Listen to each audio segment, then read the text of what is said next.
Hello, welcome back, my dear students. Today we are going to discuss a very important topic from the point of view of NEET and JEE, that is pseudo force या pseudo force के नाम से भी कुछ लोग जानते हैं.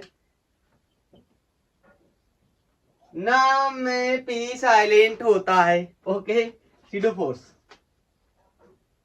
क्या होता है? pseudo force इसको समझने से पहले हम ये समझते हैं कि क्यों होता है pseudo force. एक्चुअली में क्या है, हम लोगों ने इतनी पढ़ाई की न्यूटन लॉ ऑफ मोशन की, बार बार हम न्यूटन लॉ ऑफ मोशन की बात कर रहे हैं, अलग अलग तरीके से डिस्कस कर ले रहे हैं, लेकिन एक बात अब तक कॉमन थी.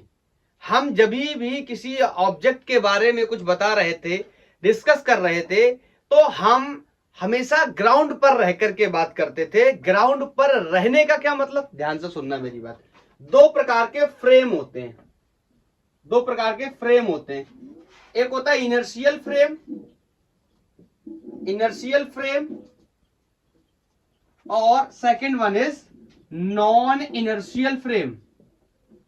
Non inertial frame very easy. Inertial frame का मतलब ऐसे फ्रेम जहां ऑब्जर्वर का या जहां पर सिस्टम का जो एक्सेलरेशन है वो जीरो है, मतलब you are standing on the ground. Clear.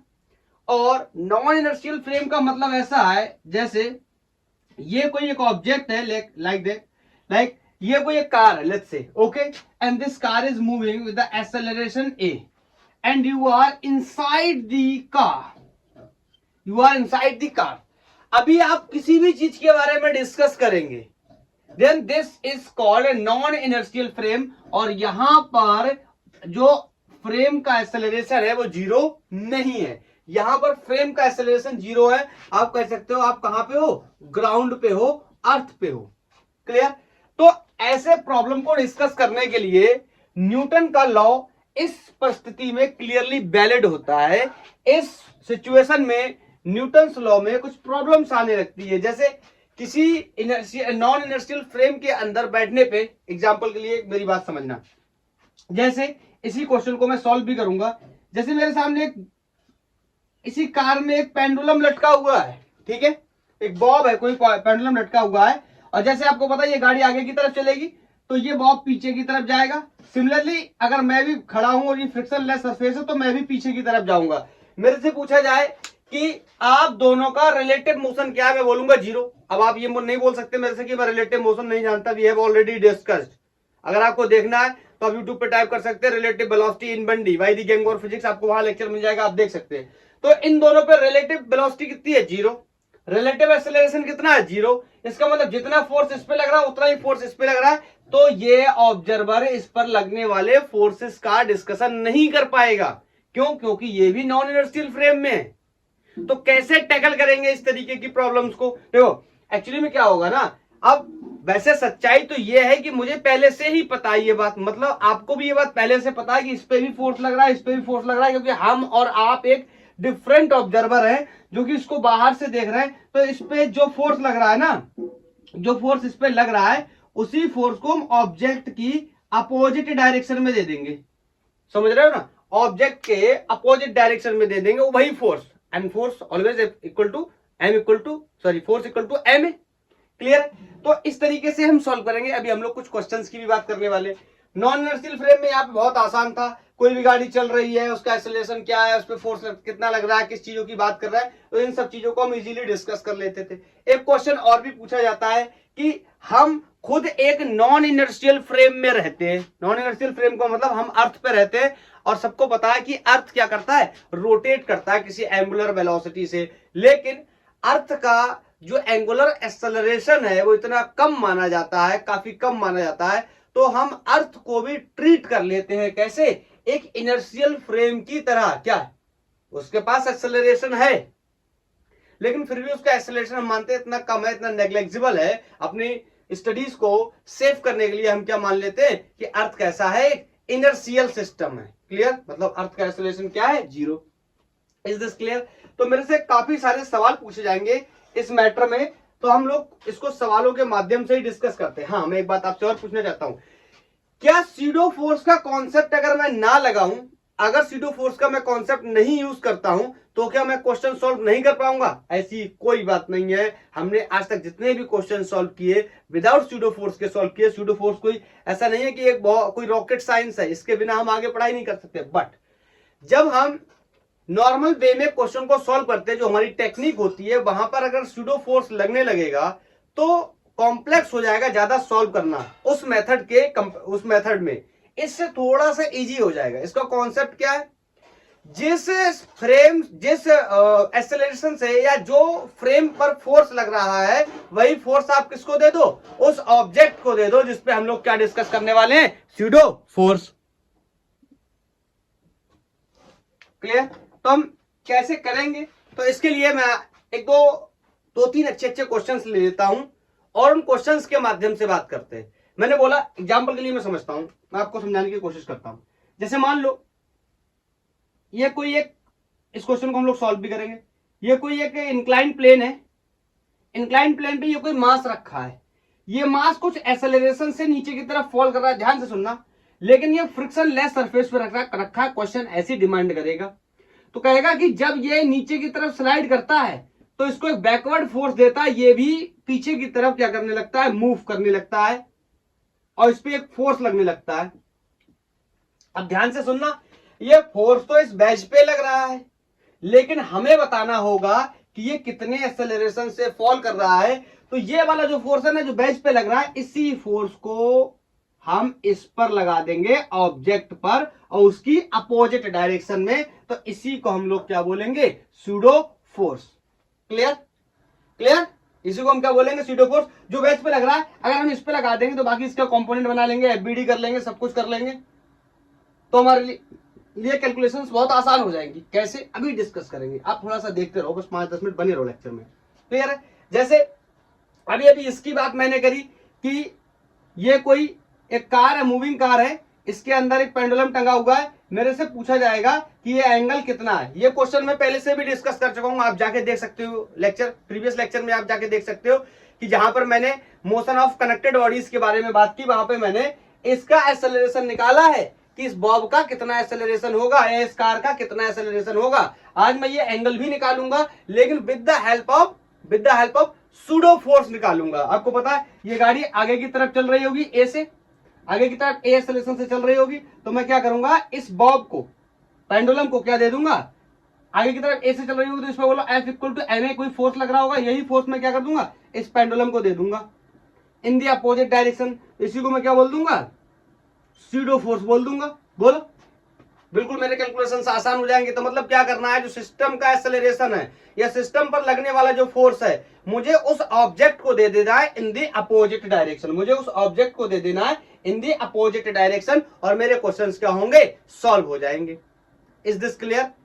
तो मैं क्वेश्चंस लेता हूं। पहला सवाल मैं लेता हूं एससी वर्मा सर की किताब से। उन्होंने यही वाला क्वेश्चन है, पेंडुलम वाला।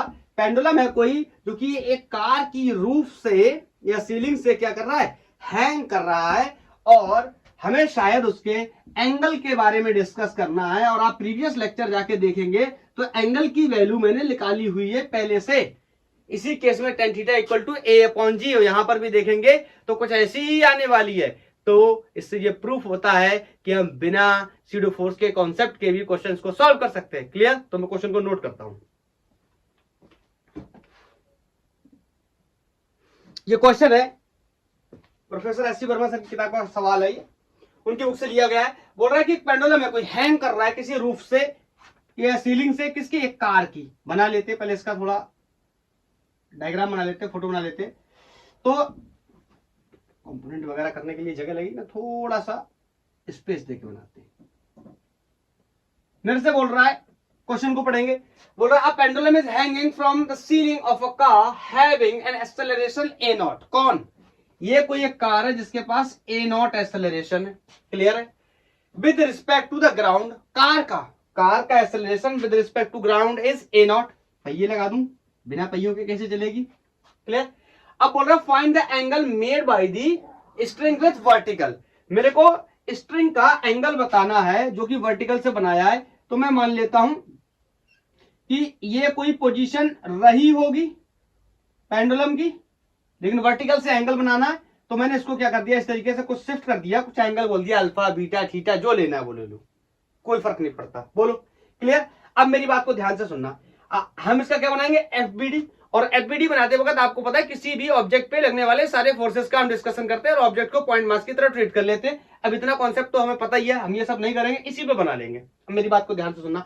बोलो, इधर ऊपर की तरफ ऐसे टेंशन लगने वाला है, लगने वाला है, इसमें कोई डाउट नहीं होना चाहिए। अगर मैं यहाँ पे इस तरीके से एक वर्टिकल लाइन ड्रॉ करूं, बोलो तो बताओ, ये जेड वाले एंगल बराबर होते हैं। मैं आपको बहुत बार पढ़ा चुका हूं ये बात, बहुत बार सिखा चुका हूं ये बात। बोलो इस तरीके से, अगर ये एंगल थीटा तो ये एंगल भी थीटा होगा। तो ध्यान से देखो, ये अगर ये एंगल अल्फा है, ये एंगल, तो देखो ये जेड बनना है, देखो ये ऐसे ऐसे ऐसे, तो ये एंगल भी कितना होगा, अल्फा। अब अगर ये एंगल अल्फा है और ये टी है, तो ये वाला कंपोनेंट आ जाएगा क्या, टी का कॉस अल्फा। क्लियर है, ये ऊपर कंपोनेंट आ जाएगा क्या, टी का कॉस अल्फा। अगर यहाँ पे आपको देखने में दिक्कत हो रही है ना, तो मैं यहाँ पे बड़ा करके बना देता हूं, यहाँ पे समझना। ये एंगल अल्फा, यहां से मैंने बनाया, ये देखो जेड जैसा बन गया। अगर ये एंगल अल्फा तो ये एंगल भी अल्फा। बोलो, और स्ट्रिंग में कोई टेंशन है टी, तो अगर अब ये टी किसमें, 2D में, मैं बहुत बार सिखा चुका हूं 2D में। तो अगर 1D में होता तो कोई प्रॉब्लम नहीं है, 2D में तो उसके कंपोनेंट बनाएंगे, एक कोई एक्स में आ जाएगा, एक कोई वाई में आ जाएगा। तो बोलो, जहां से एंगल बनाते हैं, मैं बहुत बार बता चुका हूं, ये एंगल बनाते हैं, ये वाला कंपोनेंट कौन सा हो जाएगा, टी का कॉस अल्फा। और एक दूसरा कंपोनेंट क्या बनेगा, इसके परपेंडिकुलर। तो इसके परपेंडिकुलर वाला कंपोनेंट देख लेते हैं, इंपैक्ट कहां है, ऊपर की तरफ। मतलब एक कंपोनेंट ऊपर लेके जाएगा, एक कंपोनेंट पेंडुलम को आगे या पीछे लेके जाएगा। तो यहाँ पे सिंपली हम इस तरीके से दूसरा इसका कंपोनेंट बना लेंगे, जो कि इसके क्या होता है, परपेंडिकुलर। और इसकी वैल्यू कितनी होगी, टी साइन अल्फा। तो मैं यहां पर भी बना देता हूं, यहां पे वैल्यू होगी T sine alpha. Is this clear and very clear कि पेंडुलम का जो मास है, तो उसका वेट नीचे की तरफ इस तरीके से mg हैंग कर रहा होगा। बोलो, अरे वेट नीचे की तरफ काम कर रहा होगा। हाँ, अब मेरे को क्या बताना है, इंपॉर्टेंट बात। अब ये पेंडुलम जिस फ्रेम में है, मैं भी उसी फ्रेम में हूं। मतलब यहां से बैठ के सॉल्व कर रहा हूं मैं प्रॉब्लम को। तो यहां से बैठ के सॉल्व कर रहा हूं, तो इस पेंडुलम पे जैसे गाड़ी आगे की तरफ गई होगी, पेंडुलम पे पीछे की तरफ कोई फोर्स लगा होगा। ऑफ कोर्स मेरे ऊपर भी लगा होगा, इस पेंडुलम पे भी लगा होगा। तो कितना फोर्स लगा होगा, जितना गाड़ी पे लगा होगा फोर्स, जितना सिस्टम पे लगा होगा, उतना ही फोर्स मैं ऑब्जेक्ट पे लगा दूंगा इन द अपोजिट डायरेक्शन। तो बोलो ये कितना है, ये कितना है, इस पे फोर्स कितना है, एक्सेलरेशन ए नॉट। तो इसका कोई ना कोई गाड़ी का अपना कोई ना कोई मास होगा, लेट्स से कोई कैपिटल एम मास होगा या स्मॉल एम मास होगा। बोलो, तो इसको मैं बोल देता हूं कितना, एम ए नॉट, फोर्स की वैल्यू होगी।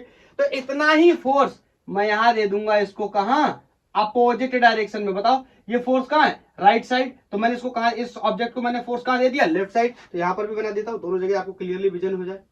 क्लियर।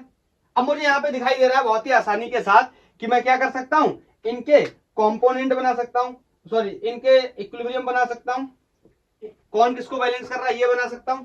बोलो क्लियर है। तो यहां पे मेरे को क्लियरली दिखाई दे रहा है कि टी कॉस एल्फा क्या कर रहा है, बैलेंस कर रहा है किसको, एमजी को। क्यों, ऊपर या नीचे गाड़ी मूव नहीं कर रही। गाड़ी कहां मूव कर रही, एक्स डायरेक्शन में या पॉजिटिव एक्स में, उसकी भी बात करेंगे। लेकिन ऊपर या नीचे डायरेक्शन में कोई भी फोर्स नहीं है, कोई भी नेट फोर्स नहीं है। तो ये वाला फोर्स इसको क्या कर लेगा, बैलेंस इक्वेशन फर्स्ट।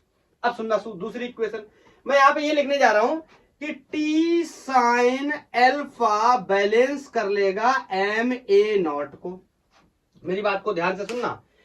वैसे तो कायदे में ऐसा होना चाहिए कि ये लेके जा रहा था माइनस, ये रोक रहा था, ये लेके जा रहा था माइनस, ये रोक रहा था, बराबर मास टाइम्स ऑफ एक्सेलरेशन। लेकिन ऐसा नहीं होगा। क्यों, क्योंकि जो इस ऑब्जेक्ट पे, इस सिस्टम पे फोर्स लग रहा, वही फोर्स मैंने इस पे लगाया, because we are dealing with the concept of the pseudo force. अगर आपने ऐसा किया तो देखना क्या हो जाएगा, ये लेके जा रहा है एम ए नॉट से, और आप कहोगे कौन, एम ए नॉट ही क्या कर रहा है, रोक रहा है, बराबर। बोलो अरे यार यही तो करते हैं, कौन फोर्स लेके जाता है कौन रोकता है, बराबर मास टाइम्स ऑफ एक्सेलरेशन। तो ये देखो तीनों वैल्यू एक ही जैसी हो गई। क्यों, क्योंकि हम बात कर रहे हैं सूडो फोर्स की, सूडो कॉन्सेप्ट की। और आपको पता है ये जो फोर्स मैंने बैकवर्ड डायरेक्शन में लगाया है, अब मैं क्या करूंगा, मैं इस पर्टिकुलर से बात कर लेता हूं। मैं अभी सिस्टम को छोड़ के, देखो सिस्टम को मैंने छोड़ दिया, कैसे छोड़ दिया, मेरी बात को ध्यान से सुनो। सिस्टम को मैंने ऐसे छोड़ दिया कि सिस्टम तो एफ सिस्टम पे ma0 फोर्स लग रहा था, यह सिस्टम a0 फोर्स से आगे जा रहा था, a0 फोर्स से आगे जा रहा था। और मैंने समझो, इस पिक्चर को समझने की कोशिश करो, a0 फोर्स से आगे जा रहा था सिस्टम, मैंने इसका उल्टा कर दिया, मैंने कर दिया कि a0 एक्सेलरेशन से पेंडुलम पीछे जाने लगा, दोनों एक ही बातें हैं। अगर मैं बोलूं कि सिस्टम ए एक्सेलरेशन से आगे जा रहा था और सिस्टम के अंदर कोई ऑब्जेक्ट है, अगर मैं सिस्टम का एक्सेलरेशन उसे दे दूं बैकवर्ड डायरेक्शन में, तो वो ऑब्जेक्ट क्या करने लगेगा, a0 से पीछे जाने लगेगा। ये सेम सिचुएशन है, मतलब ये दोनों एक ही बातें हैं। अगर मैं बाहर से देखूं तो मैं ये कह सकता हूं, अगर मैं बाहर से देखूं तो मैं ये कह सकता हूं ये पूरा सिस्टम आगे की तरफ चल रहा है, a0 एक्सेलरेशन से, इस पे फोर्स लग रहा है इक्वल टू ma0। लेकिन अगर मैं इसके अंदर हूं और इसका एक्सेलरेशन पलट के इसको दे दूं तो भी एक ही बात है, जितना ये एक्सेलरेशन से आगे जाएगा उतना ही पीछे जाएगा। इसका मतलब ये वाला कंपोनेंट, ये वाला कंपोनेंट क्या होंगे, एक दूसरे के बराबर होंगे। इसका मतलब मैं कह सकता हूं कि टी साइन अल्फा क्या कर लेगा, बैलेंस कर लेगा किसको, ma0 को। क्यों कर लेगा, क्योंकि अब इस सिस्टम का जो फोर्स था मैंने इसी को दे दिया, तो इस पे लगने वाला फोर्स और ये एक दूसरे को क्या कर लेंगे, बैलेंस कर लेंगे। आई थिंक मैं अपनी बात को बता पाया। इक्वेशन 2 और इक्वेशन 2, ये मैंने पहली इक्वेशन वर्टिकल मोशन में बनाई। हॉरिजॉन्टल, देखो वर्टिकल मोशन में तो बहुत क्लियर आपको समझ में आएगा, हॉरिजॉन्टल मोशन में हो सकता है दिक्कत हुई, तो मैंने उसका कॉन्सेप्ट बता दिया आपको कि मैंने इसका फोर्स इसको दे दिया या इसका एक्सेलरेशन मैंने उल्टा करके इसको दे दिया है, तो अब मेरे लिए सिस्टम कुछ नहीं बचा, अब मेरे लिए जो एफबीडी बचा बस इतना ही मतलब है। इस पॉइंट मास पे इधर फोर्स लग रहा है ma0, इधर फोर्स लग रहा है टी साइन अल्फा, और सिस्टम किस में है, इक्विलिब्रियम में है, तो ये वाला फोर्स इसको क्या कर लेगा, बैलेंस कर लेगा। अब यहां से मैंने क्या बनाया, मैं बोल दे रहा हूं इक्वेशन 2/1, तो यहां से हो गया T sine alpha upon T cos alpha equal to M G equal to ma0। T sine alpha की वैल्यू ma0 के बराबर और टी कॉस अल्फा की वैल्यू mg के बराबर। यहां m से m मर गया, यहां t से t मर गया, और यहां वैल्यू आ गई sine alpha upon cos alpha will be equal to a0 upon g, और sine alpha upon cos alpha को हम tan अल्फा भी लिख सकते हैं, this is a0 upon g। अब जाके देखो मेरा lecture motion of the connected bodies का, motion of the connected bodies by the gang और फिजिक्स टाइप करो, आपको वहां मिलेगा कि मैंने यही क्वेश्चन वहां पर भी सॉल्व कराया without use of the pseudo force, without use of the concept of the pseudo force. हमने वहां डिस्कस किया, वहां पर भी वैल्यू इतनी आई है, लेकिन स्यूडो फोर्स के साथ भी हम इसको डिस्कस कर सकते हैं। Is this clear? तो इसीलिए स्यूडो फोर्स क्या करता है, हमारे कैलकुलेशंस को इजी बनाता है। तो मैं कुछ और क्वेश्चंस ले लेता हूं, जेई वगैरह के कुछ क्वेश्चंस ले। ये नेक्स्ट क्वेश्चन है, ये जेई मेंस 2021 में आया हुआ सवाल है। मेरे से बोल रहा है a block of mass capital M small M slides on a wooden bench.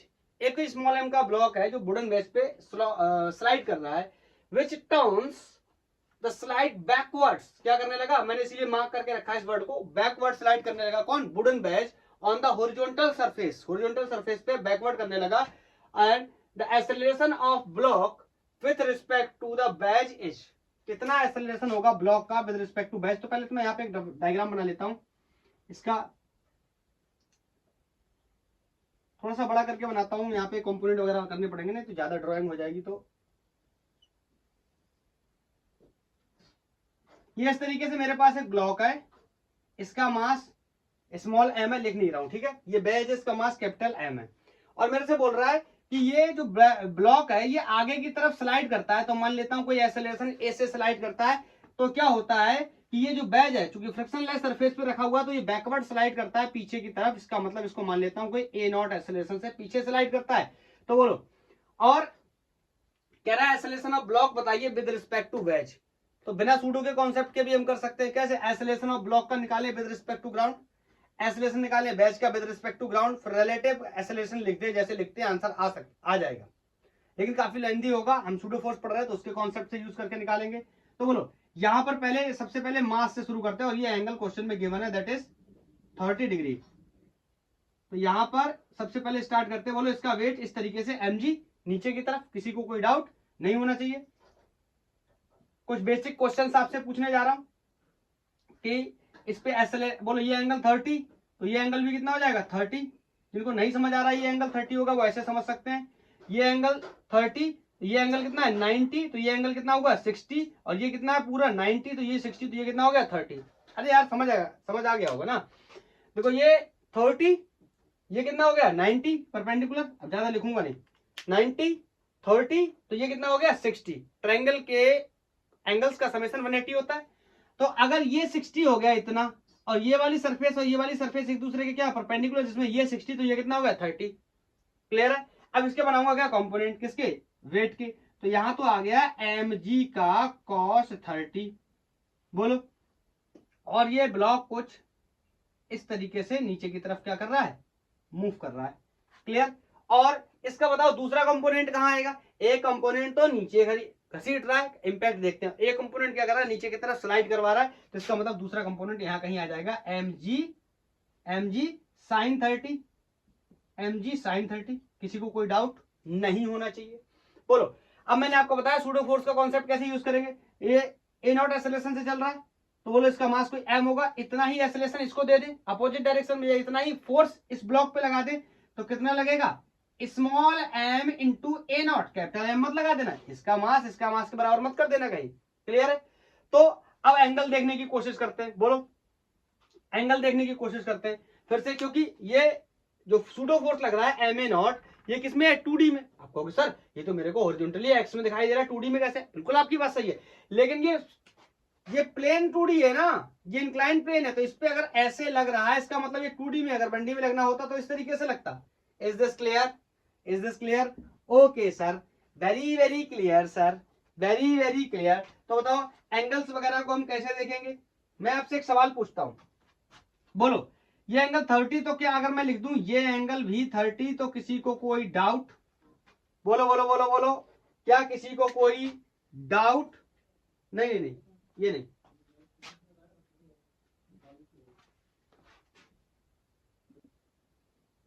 अच्छा ऐसे समझो, इस लाइन को अगर मैं ऐसे बना लूं, यहां से पीछे ऐसे कर लूं, बोलो अब तो क्लियरली दिख रहा होगा ना। ये वाली लाइन ये वाली लाइन क्या एक दूसरे का परपेंडिकुलर, ये 30, तो ये पूरा एंगल कितना 60, बोलो।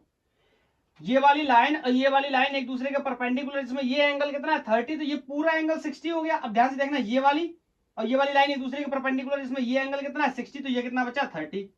सर आपने अभी तो हटा दिया था, कोई बात नहीं, फिर से लिख दिया कॉन्सेप्ट समझाने के लिए आपको, बोलो। अब इस एम ए नॉट के कितने बनेंगे, दो कंपोनेंट। अब कॉस इंपैक्ट कैसा है, फॉरवर्ड डायरेक्शन में, मतलब एक कंपोनेंट ऐसा आएगा जिसको आगे ले जाने की कोशिश करेगा, और दूसरा और दूसरा और दूसरा नीचे की तरफ लगेगा, क्योंकि एक्चुअली में कहां जा रहा है, ब्लॉक स्लाइड करके नीचे की तरफ जा रहा है। तो बताओ इसका एक कंपोनेंट तो इधर आ जाएगा, that will be M A not cos 30। पहले मैं देख लूं विजिबल है, हाँ है विजिबल, बोलो। तो एक कंपोनेंट तो इसका नीचे की तरफ आ गया एम ए नॉट कॉस 30, और बोलो दूसरा कंपोनेंट कहां जाएगा, दूसरा कंपोनेंट कहां जाएगा, ये वाला कंपोनेंट। आपको पता है ये वाला कंपोनेंट और ये वाला कंपोनेंट एक दूसरे का परपेंडिकुलर होना चाहिए, तो एक कंपोनेंट ये, तो दूसरा कंपोनेंट ये, ऐसे बना दो। क्लियर है, क्लियर है। ये कितना हो जाएगा एम ए नॉट साइन 30, अच्छे से विजिबल है, अच्छे से विजिबल है, एम ए नॉट साइन 30। बोलो क्यों, एक कंपोनेंट ये एक कंपोनेंट ये एक दूसरे के क्या हो गए, परपेंडिकुलर भी हो गए। और आपको पता है ऊपर की तरफ कौन लग रहा होगा, नॉर्मल, नॉर्मल रिएक्शन, बोलो। Is this clear. ऊपर की तरफ कौन लग रहा होगा, नॉर्मल रिएक्शन। अब क्या करने चले, देखने चले कौन फोर्सेस किस किस को बैलेंस कर रहा है। तो बताओ ये फोर्स और ये फोर्स मिलके इस ब्लॉक को नीचे लेके जा रहा है, कितने एक्सेलरेशन से, ए से। तो पहला इक्वेशन में लिख सकता हूं क्या, M G sine 30 plus M A not cos 30, ये हो गया net force will be equal to M A, M कितना है स्मॉल एम, जिसकी वैल्यू 8 दी है क्वेश्चन में, बाद में रख लेंगे, ए से जा रहा है। क्लियर। यहां देखो सबसे m क्या हो गया, एलिमिनेट हो गया, इसीलिए m की वैल्यू नहीं रख रहा था। तो यहाँ पे g sin 30 की वैल्यू कितनी होती है, हाफ, ये कितना हो गया g/2। g की वैल्यू नहीं रख रहा हूं क्योंकि सारे ऑप्शंस में g की वैल्यू गिवन है।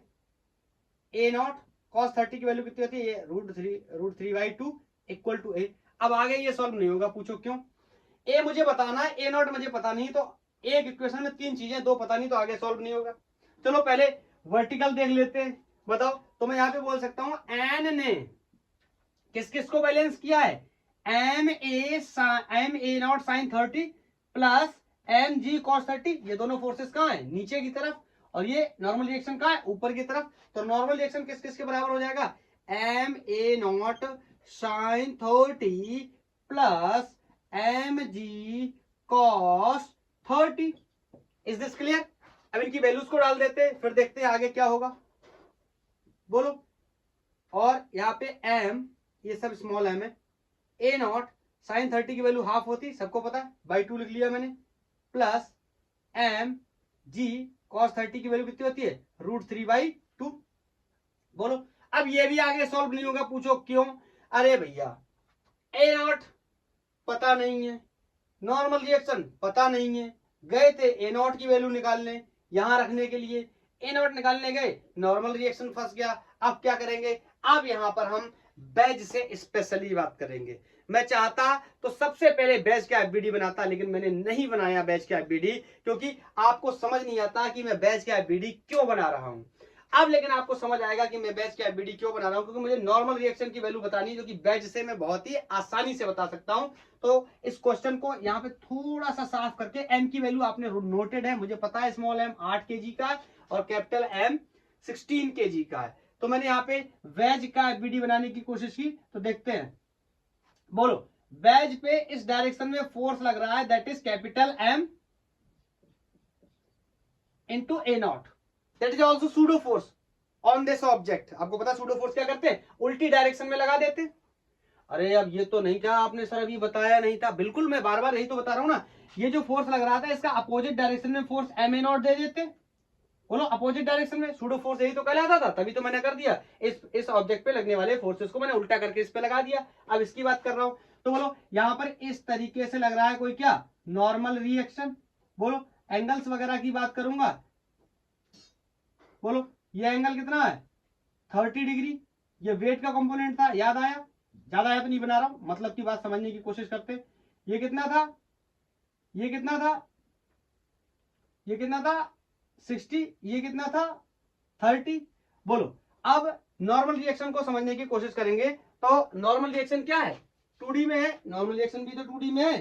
बोलो, तो नॉर्मल रिएक्शन अगर मैं यहां से ऐसे लाइन बना दूं, ध्यान से सुनना, ध्यान से सुनना, ध्यान से सुनना, ध्यान से सुनना, ये एंगल बोलो 60 डिग्री है, इसमें कोई डाउट नहीं होना चाहिए। अरे यार बहुत ही आसान है, पूरी लाइन पे एंगल कितना होता है 180, चाहे ऐसे समझ लो तो ये 30, ये 60, ये 60, तो ये बचा हुआ कितना 30, या फिर ऐसे समझ लो दो लाइन एक दूसरे के परपेंडिकुलर होती हैं, तो उनके बीच में एंगल 90 डिग्री होता है। तो ये वाली लाइन परपेंडिकुलर, ये 60 है, तो ये कितना बचा 30। अब बोलो ये वाली लाइन एक दूसरे के परपेंडिकुलर, तो ये कितना है 30, तो ये कितना होगा 60। जैसे भी समझ लो, एक ही कहानी घूम फिर के।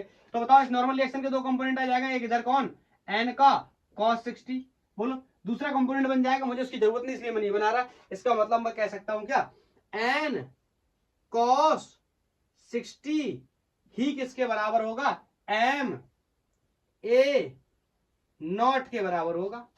बोलो क्लियर?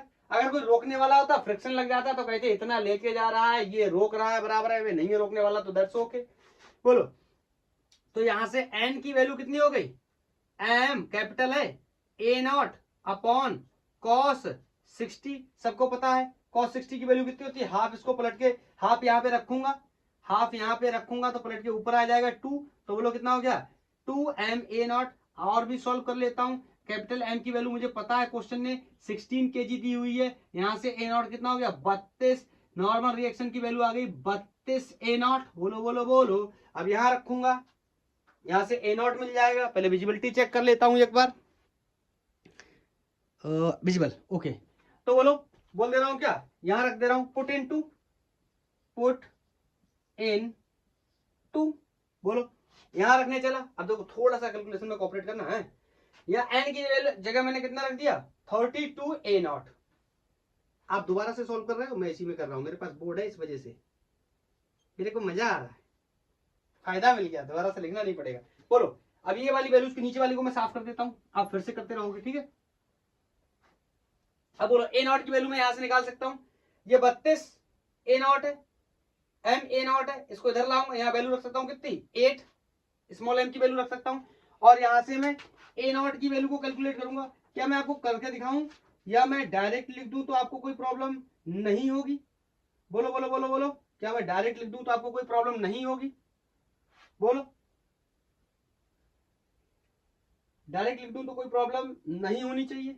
तो देखो अब मैं स्मॉल m की वैल्यू को रखता हूं कितना 8, 8 इससे मरेगा कितना हो जाएगा 8 इससे मरेगा 4, थोड़ा सा थोड़ी सी चालाकी, बस थोड़ी सी, ज्यादा नहीं, थोड़ी सी।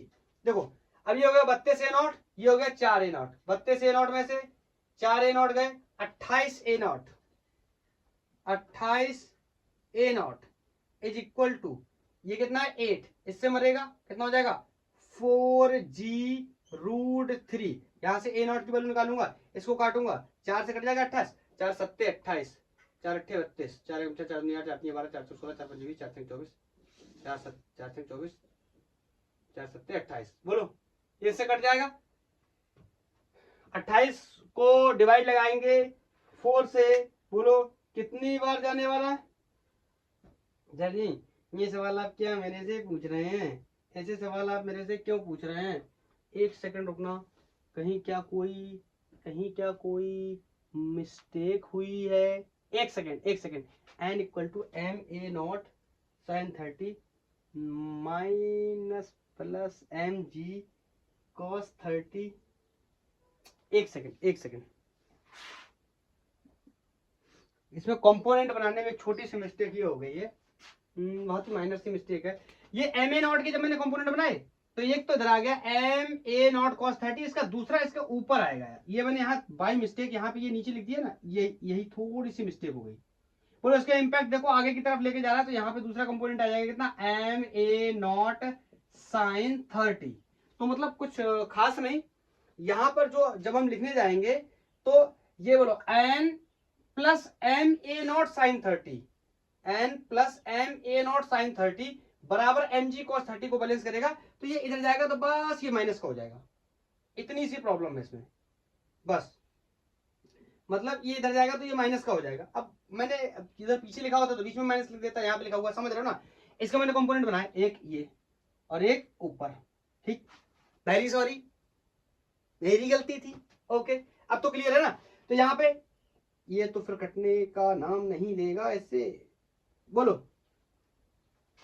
इसको थोड़ा सा, ये लाइन भी गलत हो गई फिर इस हिसाब से। तो बोलो ये 28 है, सॉरी ये 32 है, ये इधर आएगा कितना हो जाएगा 4 36, तो 36 a naught will be equal to M की वैल्यू यहां रख दूं कितनी हो जाएगी 8/2 मतलब 4√3, 4g√3। अब यहां से काटूंगा तो 28 36 को काटूंगा 4 से, तो 4 नेम 36, 9 बार चले जाएंगे, ये हो गया 9 a naught will be equal to g√3।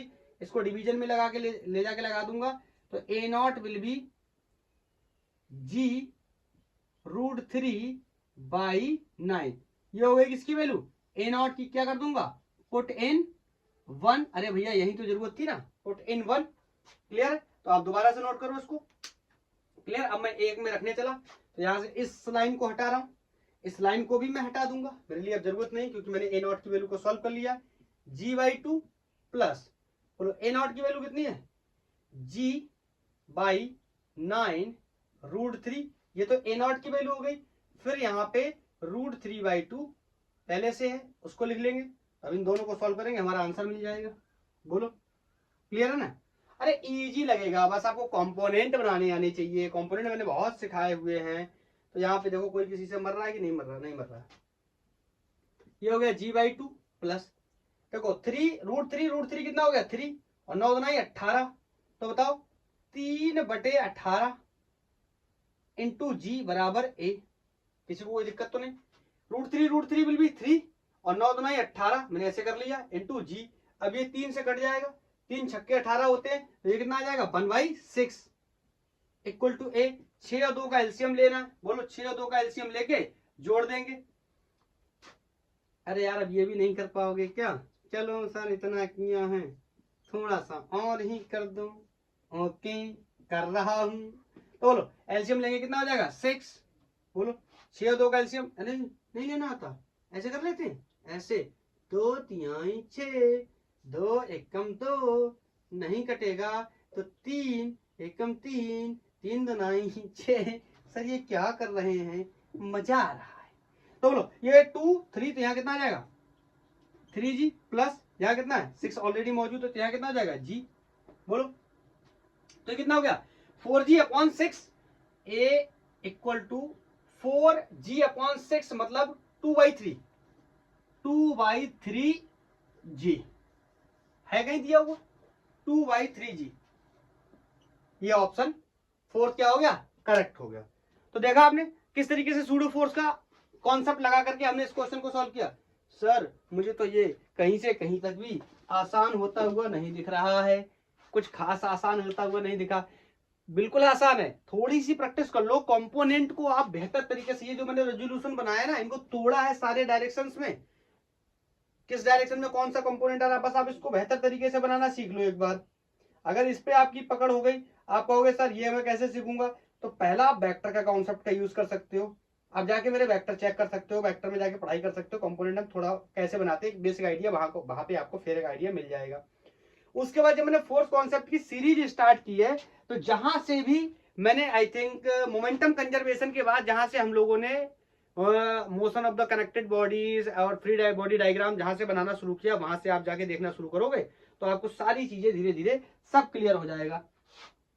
उसके बाद आप इस लेक्चर पे भी आ जाओगे तो भी आपको कोई फर्क नहीं पड़ेगा, बस कंपोनेंट हमें अच्छे से बनाने आने चाहिए, हमारा कॉन्सेप्ट क्लियर है। बोलो एक क्वेश्चन और कर लेता हूं related to the JEE mains का ही सवाल है। ये अभी हमने गाड़ी चलाई थी, आपको याद है प्रीवियस केस में जो गाड़ी चलाई थी उस पर एक पेंडुलम टंगा हुआ था, वो गाड़ी हॉरिजॉन्टल पे चल रही थी, इस बार गाड़ी को वर्टिकल पे चला देते हैं। सर मैं नहीं पढ़ने वाला नहीं, तुम्हें पढ़ना पड़ेगा, जेईई में आया हुआ क्वेश्चन है, मैं पॉज करके नोट करता हूं। ओके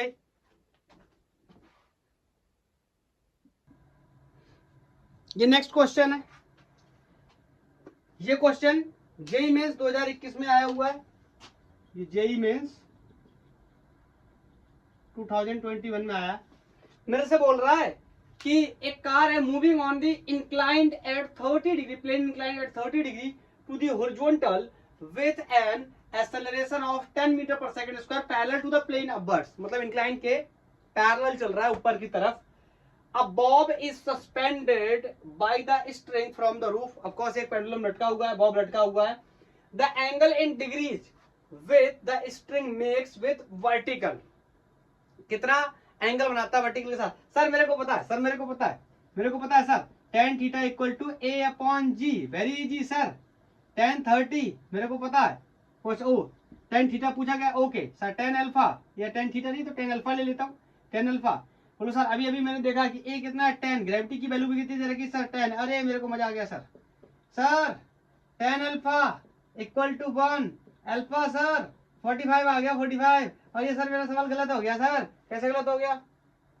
ये इंक्लाइन के लिए नहीं था, ये फ्लैट सरफेसेस के लिए था, जब गाड़ी ऐसे चल रही थी तब निकालता तो ये बात सही थी, बोलो तो ये बात सही थी, एंगल यही आ जाता, लेकिन ऐसा नहीं है। अरे सर फिर से, हाँ कॉन्सेप्ट को समझने की कोशिश करो, डोंट ट्राई टू लर्न, समझना। मैं बनाने चला, इसका जो पिक्चर है वो बना देता हूं पहले। ये इस तरीके से इंक्लाइंड प्लेन है, यहां से 30 डिग्री से चल रहा है, 30 डिग्री इंक्लाइंड है प्लेन, क्वेश्चन ने बोला है इंक्लाइंड 30 डिग्री या फिर हॉरिजॉन्टल। तो यहां पर एक गाड़ी है, गाड़ी को थोड़ा सा बड़ा करके अच्छा सा बनाता हूं, मुझे इसके अंदर एफबीडी भी बनाना पड़ेगा। ये सर गाड़ी तो बहुत मस्त है, यस मस्त गाड़ी, मस्त मस्त गाड़ी, गाड़ी में भी स्लोप आ गया है okay incline, oh my God slope हटना ही नहीं चाहता, ओके हम भी नहीं हटाते, जाने दो। मेरे से बोल रहा है कि यहां पे एक पेंडुलम है,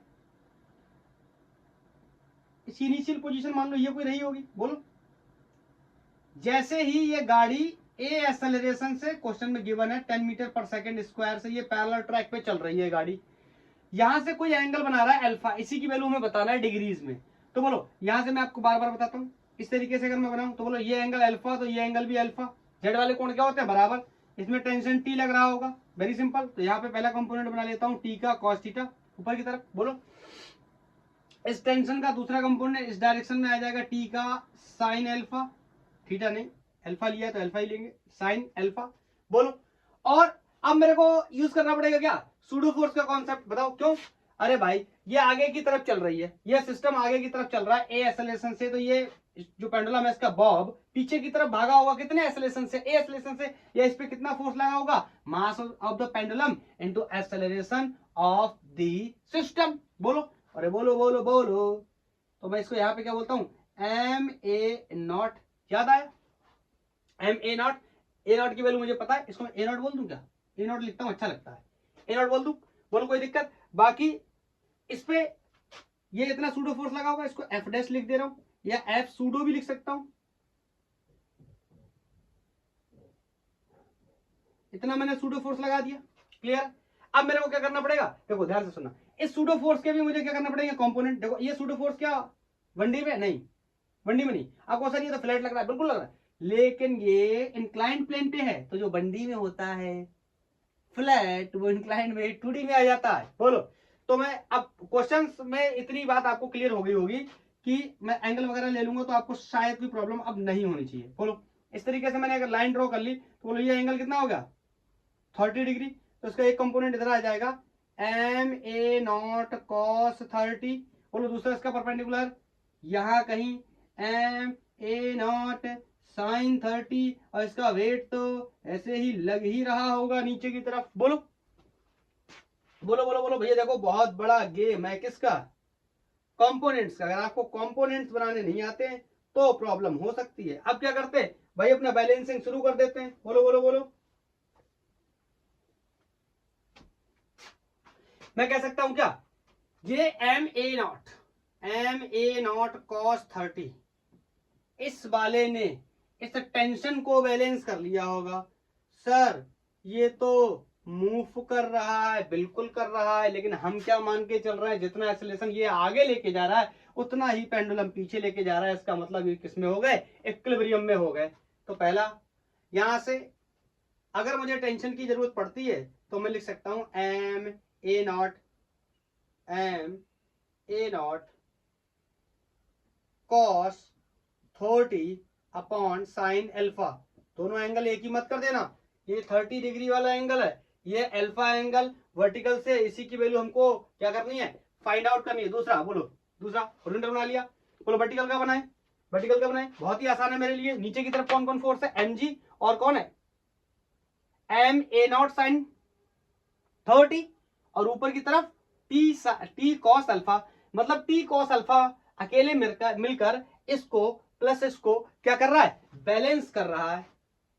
इसको क्या कर रहा है, बैलेंस कर रहा है। वैसे में बेहतर होता अगर पहले उसी को लिखता, इसकी वैल्यू बाद में निकालता तो ज्यादा बेहतर रहता। अब मैंने लिख दिया है तो लिख देते हैं, टी कॉस अल्फा ने एम जी को बैलेंस किया plus M A not sine 30 को बैलेंस किया। बोलो क्लियर है। मुझे अल्फा की वैल्यू निकालनी है इसकी, यहां टेंशन की वैल्यू अननोन है, यहां से रख देता हूं, तो बोलो लिख दूं T equal to this from the equation first, तो यहां लिख ही देता हूं, इतना बताने की क्या ही जरूरत है। एम ए नॉट ये कितना हो गया कॉस 30, वैल्यूज को बाद में रख लेंगे कोई प्रॉब्लम नहीं है, साइन अल्फा ये किसकी वैल्यू होगी, टेंशन की, और यहां पे प्लस कौन है, सॉरी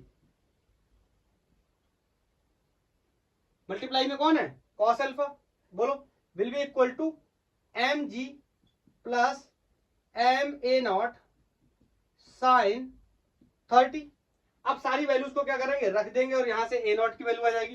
देखो एम एम एम सब जगह है, तो पहले एम को मार देते हैं, ठीक है।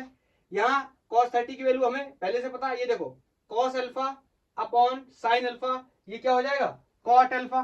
बोलो अरे यार ये तो दिख ही रहा होगा ना, ये हो गया ए नॉट cos 30 की वैल्यू, cos 30 की वैल्यू हमें सबको पता है √3/2। पहले मैं चेक कर लूं एक बार, विजुअल है, विजुअल है।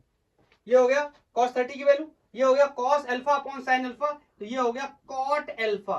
बोलो ये इधर कितना हो गया जी, ये कितना हो गया M A not sine 30, sine 30 की वैल्यू कितनी होती है हाफ, तो ये कितना हो गया g plus a naught by 2। A not की वैल्यू हमें क्वेश्चन में गिवन है कितनी 10, तो मैं यहां रख देता हूं 10, तो ये कितना हो जाएगा 5। बोलो ये कितना हो गया 5। जी की वैल्यू क्वेश्चन ने बोला जरूरत पड़ने पे रख देना 10, तो 10 तो कितना हो गया 15। इतना आप सॉल्व कर सकते हो अपने आप से, ये मैं मान के चल रहा हूं, ठीक है। अब यहां से मेरे को कॉट अल्फा की वैल्यू निकालनी है, तो इधर आएगा, बोलो इसको इधर लाके बैलेंस करें, सॉरी इसको इधर लाके सॉल्व करेंगे। अच्छा ए नॉट की वैल्यू यहां पर भी रख ही लेता हूं, 10 रखूंगा, 2 से मरेगा कितना हो जाएगा 5, 5 रूट 3 हो जाएगा, 5 जब इससे मरेगा 5 तिहाई 15 हो जाएगा, और यहां से root 3 cot alpha will be equal to 3। ये कैलकुलेशन आप एक दो बार देख लेना, आपको समझ आ जाएगी खुद से, आप खुद से कर लेना। यहां से cot alpha is equal to 3 upon root 3, तो बताओ 3 अपॉन रूट 3 अगर लिखूंगा तो ये क्या लिखा जा सकता है, cot alpha will be root 3। ये तो पता ही है ना, 3 को मैं 2 बार लिख सकता हूँ, रूट 3 इंटू रूट 3, एक रूट 3 से एक रूट 3 कट जाएगा, कितना बचेगा रूट 3। अगर आपको पता है तो सही है, नहीं पता तो 10 में कन्वर्ट कर लो। आपको पता है अगर 10 में कन्वर्ट करूंगा 10 एल्फा विल बी, ये क्या हो जाएगा 1 अपॉन रूट 3। अरे कॉट एल्फा क्या होता है 1 अपॉन 10 एल्फा, और सबको पता है कि एल्फा की वैल्यू अगर कितनी है 1 अपॉन रूट 3, तो ऐसी परिस्थितियों में एंगल कितना होता है 30 डिग्री। Is this clear? ऐसी कंडीशन में एंगल कितना होता है 30 डिग्री। तो हमें पता चल गया कि ये पेंडुलम जो यहां से हैंग कर रहा था रूफ से या सीलिंग से, कितना एंगल बना रहा है 30 डिग्री। वो अलग बात है कि इत्तेफाक है, इस केस में उस केस में दोनों वैल्यू क्या आ गई, सेम आ गई, ठीक है। Is this clear? बोलो।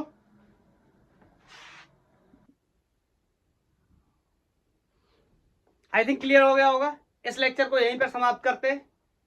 ये 3 क्वेश्चंस मैंने करा दिए सूडो फोर्स के रिगार्डिंग, आपको कॉन्सेप्ट क्लियर होगा। आप बहुत सारे क्वेश्चंस की प्रैक्टिस कर सकते हैं और आप मुझे बता भी सकते हैं कि आपने किन किन सवालों की प्रैक्टिस की हुई है। क्लियर है इसको पढ़ने के बाद? तो आज के लिए इतना ही, थैंक यू, धन्यवाद। मिलते हैं नेक्स्ट लेक्चर में। अगर आपका कोई सजेशन है तो आप मुझे बता सकते हैं।